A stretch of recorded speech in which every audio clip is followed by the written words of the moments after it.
Sejumlah aset milik Doni Salmanan sudah disita, sementara yang hasil menipu para korban trading binary option mencapai 60 miliar rupiah. Tak heran membuat istri Doni Salmanan yakni Dinan Fajrina harus menyingkir dari rumah mewah mereka. Aset yang disita masih berupa deretan kendaraan mewah dan 2 rumah. Mantan Crazy Rich Bandung, Doni Salmanan, merasakan imbas usai ditetapkan sebagai kasus judi online dan penipuan trading binary option. Akibat perbuatannya, pihak berwajib menyita seluruh aset yang dibeli dengan uang haram tersebut. Doni Salmanan diketahui bertindak sebagai afiliator binary option berkedok trading di platform Quotex. Kabarnya, setiap satu orang peserta mengalami kerugian, maka 80% uang kerugian itu akan masuk ke rekening Doni Salmanan. Sementara peserta yang tergabung dalam grup Quotex Doni Salmanan tembus puluhan ribu orang. Hingga saat ini, pihak berwajib masih menelusuri aliran dana Doni Salmanan yang berkaitan dengan kasus tersebut.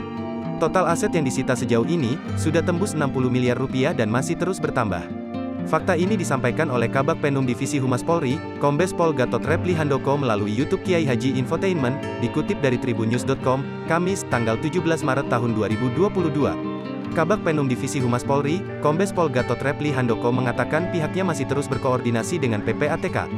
Kita kan masih koordinasi terus dengan PPATK, Pusat Pelaporan dan Analisis Transaksi Keuangan, kemana aliran dana itu dan itu akan dilakukan tracking terus, terang Gatot.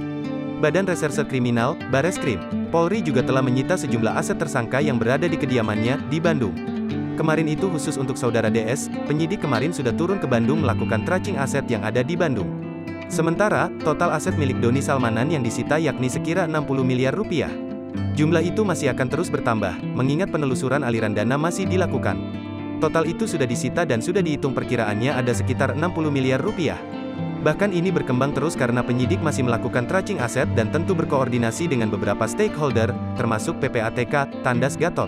Adapun sejumlah aset milik Doni Salmanan yang disita diantaranya yakni 2 rumah mewah, mobil Porsche 911 Carrera 4S, Toyota Fortuner, 2 Honda CR-V, sejumlah superbike seperti BMW S1000RR dan Ducati Superleggera V4, 5 unit motor Yamaha Gear, 1 unit kendaraan MSI, dan lain-lain.